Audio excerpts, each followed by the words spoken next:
독려하시고 체크하시고 그런 것들고 의장님이나 위원장들은 상임위 위원장들은 역할을 해주셔야 됩니다.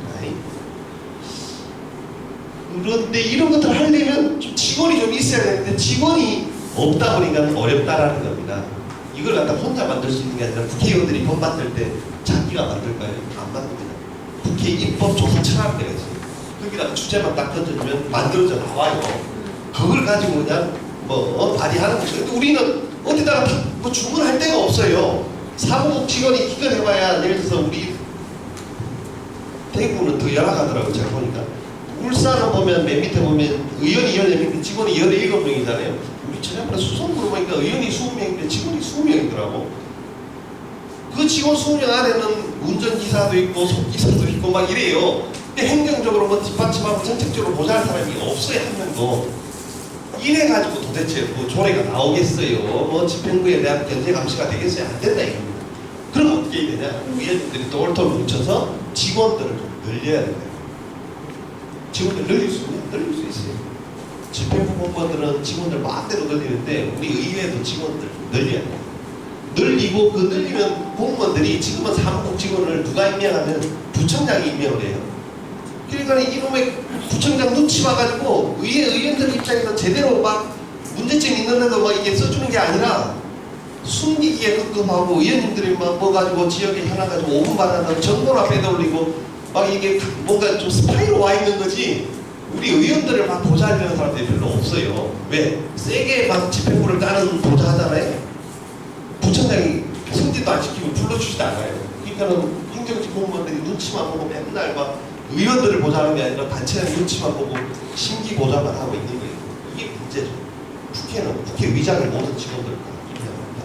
사실 이렇게 의회 인사권이 독립해야 되는데 이 제도가 91년 부활 이후에 아직도 이러고 있으니 피를 토할 일이죠. 네? 의원들을 보좌할 사람이 집행부 눈치 보고 앉아있는 사람들을 데려다가 의정활동을 하고 앉아있으니 얼마나 깜깜합니까요? 그래서 그나마 별정 계약직들을 의원님들이 똘똘 뭉쳐서 많이 좀 확보를 하시면 단체장 눈치 안 보는 별정 계약직들이 많으면 좋다 이런 겁니다. 그래서 국회 조직도인데요. 뭐 사무처가 있고 뭐 예산정책처, 입법조사처 이런 데서 다 만들어줍니다. 여기는. 근데 이제 서울시의회도 그래도 조직이 좀 방대합니다. 직원도 한 350명 되고 그러니까 110명이기 때문에 350명이라고 하면 1인당 한 3.23명 정도가 보장하기 때문에 서울시의회는 또 별정계약직이 50%를 넘기 때문에 그래도 서울시의회는 검토보고서나 뭐 이런 거 오면요. 의원님들이 속된 말로 공부 하나도 안 해도 그 검토 보고서만 딱 보면 집행부가 뭘 잘못하고 있는지 이 조례의 문제점 다 나옵니다. 그 자리에서 질의가 가능한데 보통 우리 지방에 가면 검토 보고서 자체가 그냥 집행부를 대변하는 그냥 뭐 홍보지 홍보지 그러니까 문제점도 없고 분석도 없고 아무것도 없어요. 그러니까는 의원님들이 질의가 나올 수가 없는 거예요. 그렇다고 해서 의원님들을 보좌가 있는 것도 아니고 그걸 분석해 주는 사람도 없고 답답한 거죠. 그래서 전문위원실을 많이 강화해야 된다. 그래서 보시면 서울시의회는 예를 들어서 제가 이제 위원장 하다가 지금은 평의원으로 들어와서 행정자치위원인데 의원이 10명이면 전문위원실에만 직원이 15명 있습니다. 그 중에서 별정계약직 10명, 행정직이 5명. 제가 만약에 원내대표가 되면 공약사항을 저는 이렇게 생각합니다. 이 행정직을 다 없애버리려고 전부 다 별정계약직으로 해서 전문위원실만큼은 정말로 의원들 입장에서 사실은 행정공무원들이 하는 거 별로 없어요. 식당 예약이나 하고 말이야. 세미나 갈 때 뭐 티켓팅이나 하고 이런 정도지 별로 없어요.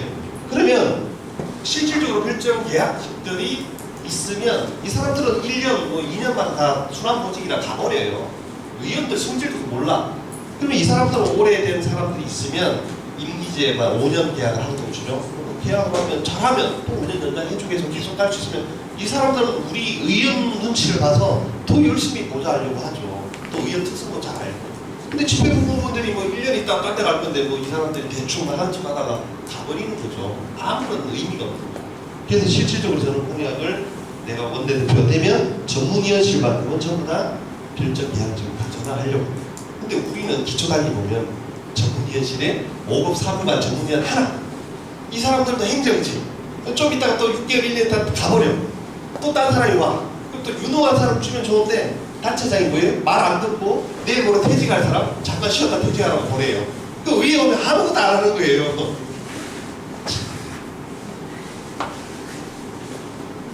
의정활동 깝깝하죠 지금 생각하시면. 대신 뭐 의원님들이 저한테 문자나 전화를 주시면 제가 서울시 자료들은 바로바로 좀 메일로 보내드릴게요.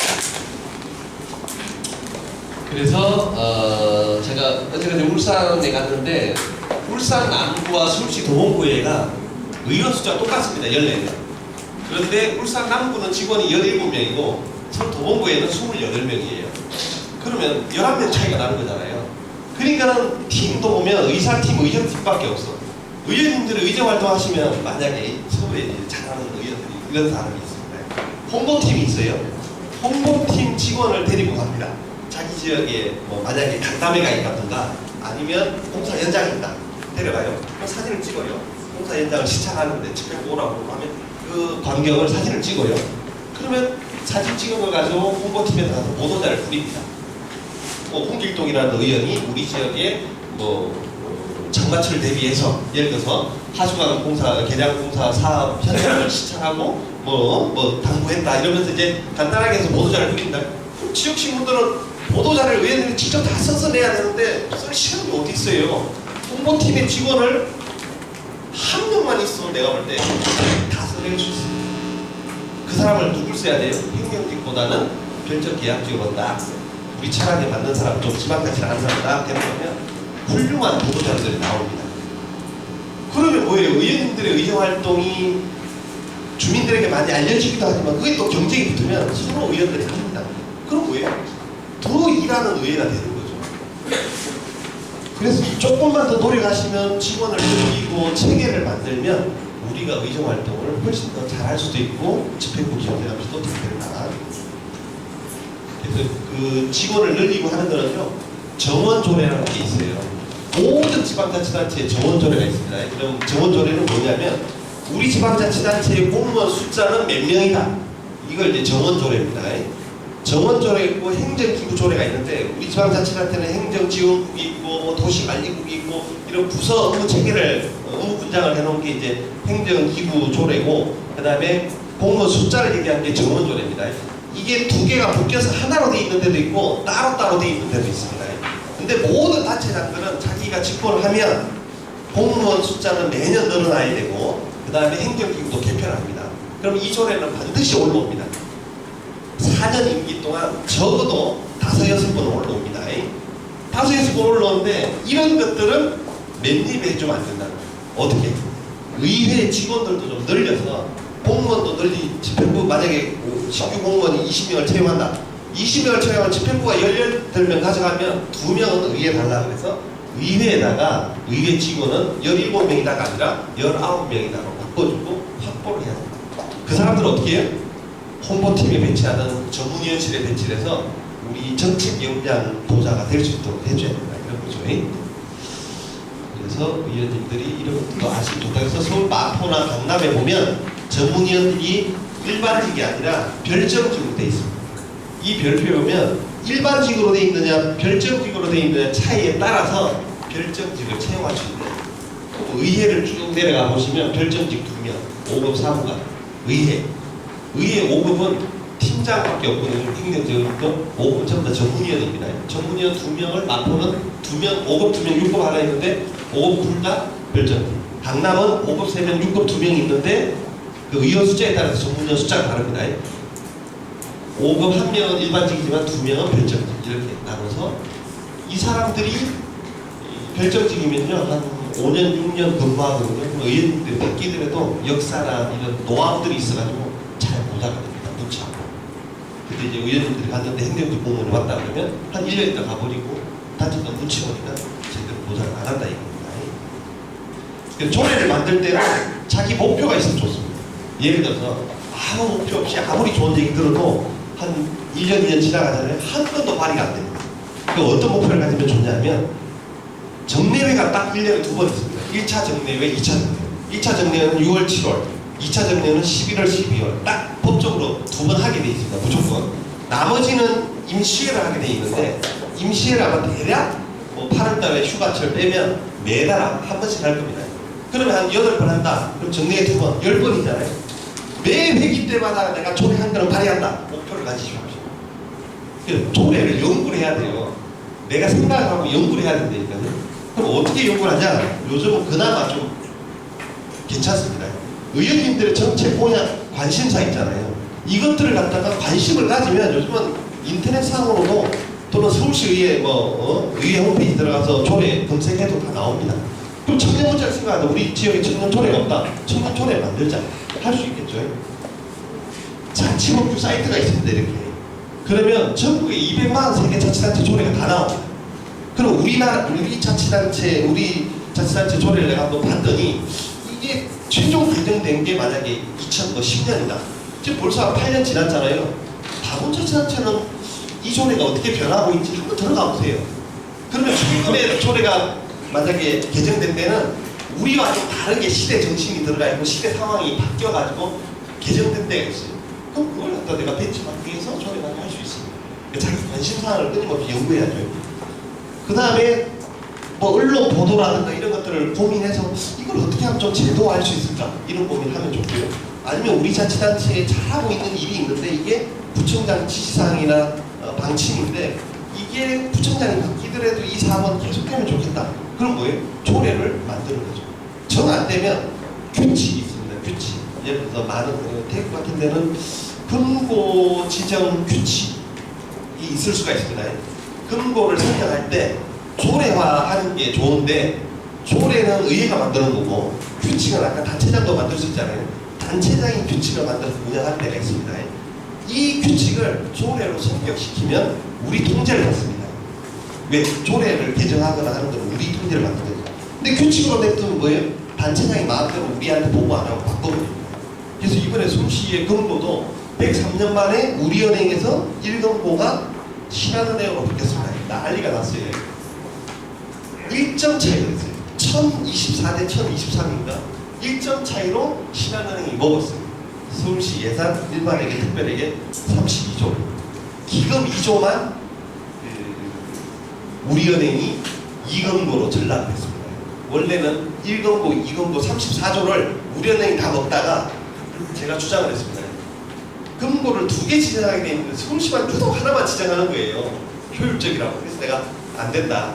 2개를 지정해라라고 하고 2개를 분리했더니 경쟁이 막 치열했습니다. 그래서 1금고만 지정하는 사람, 2금고만 지원하는 사람, 1, 2를 다 지원하는 은행 해가지고 막 난리가 났습니다. 난리가 났는데 결론은 1금고는 신한은행이 먹었는데 어떤 이득이 있었냐면 경쟁을 붙였더니 1, 2금고 다 먹었을 때 우리은행이 서울시에 내는 출연금 내가 서울시에다가 돈을 내겠다라고 하는 거 은행을 관리하면서 자기들 수익이 발생하는데 그걸 대신해서 광고 효과가 엄청납니다. 그걸 대신해서 예를 들어서 1,600억을 내놨습니다. 4년 동안. 그럼 400억씩 해서 4년 동안 1,600억을 냈는데 이번에 신한은행이 1금고를 하면서 얼마를 냈냐면 2,300억인가 1,몇백을 냈습니다. 그래서 합산해서 1, 2금고가 4,500억인가를 냈어요. 경쟁을 안 붙이고 하나로 했을 때는 1,600억이었는데 서울시에 들어오는 출연금이 찢어서 2개로 했더니 4,500억이었어요. 그럼 남는 자는 아닙니까? 근데 은행이 손해보고 자기가 들어왔을까요? 절대 손해보고 들어오지 않았어요. 제가 볼 때. 자기가 남지도 않는데 돈을 막 며칠씩 쏟아부으면 하진 않았잖아요. 왜냐하면 1금고가 된다면 그 광고 효과, 그 다음에 25개국으로 또 금고를 먹을 수 있고, 그 다음에 공무원들, 직원 통장들 다 바꿀 수 있기 때문에 엄청난 혜택이 있기 때문에 그 돈을 쏟아 부으면서도 금고를 딴 거예요. 그래서 이런 문제를 근데 이 금고 지정이 규칙으로 제정되어 있는 데가 있을 수 있다. 그러면 조례로 성격시키면 훨씬 더 통제를 받는다.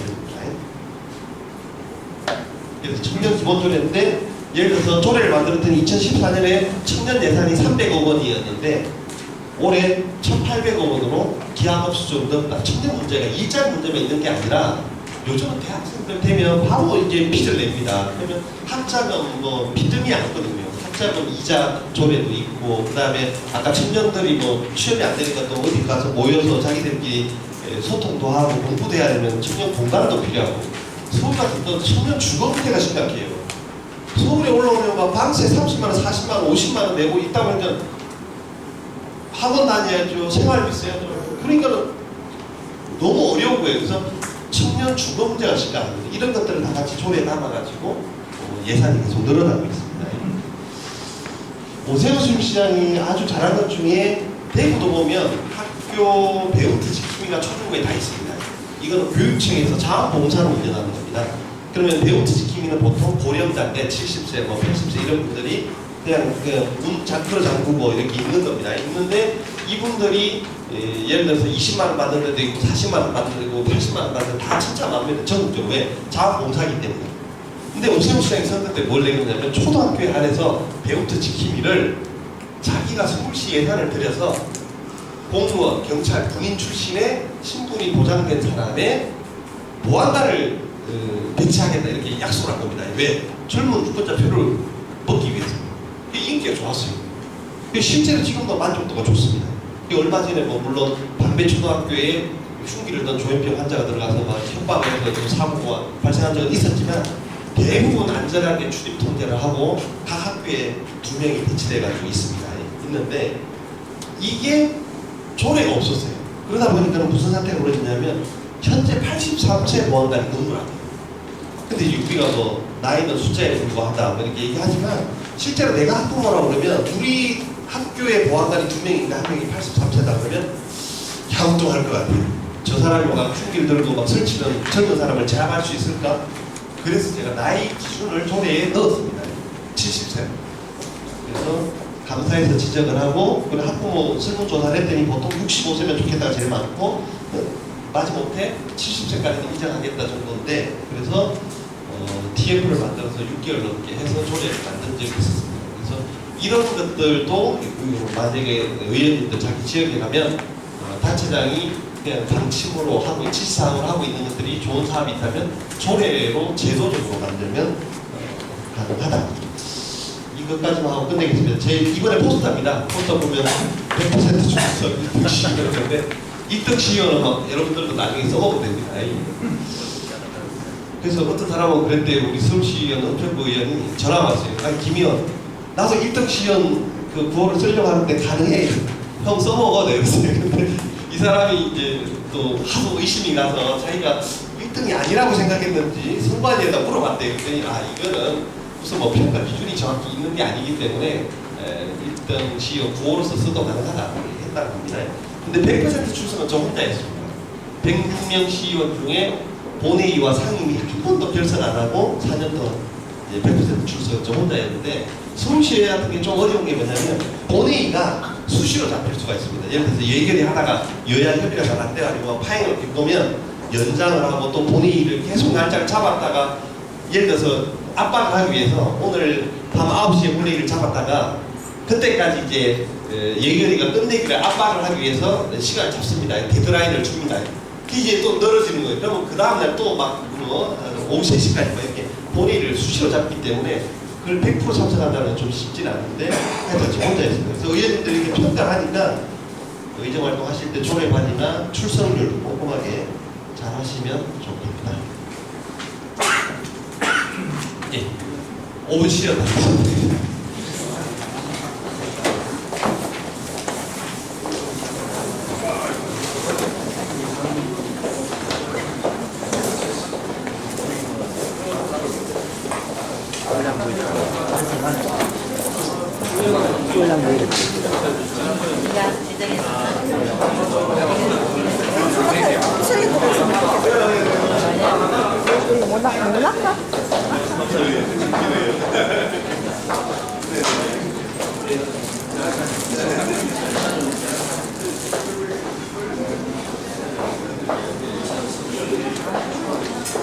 요한테는 추워지고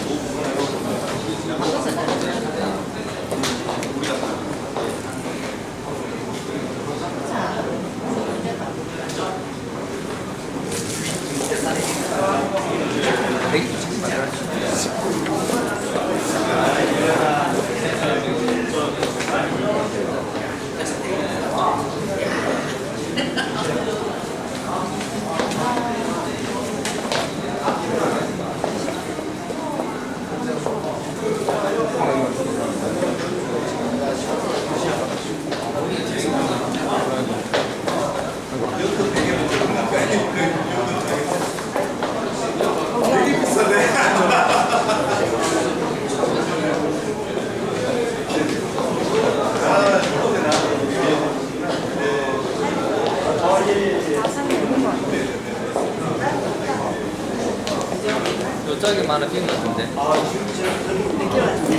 어서오세요. 여기, 옆에 다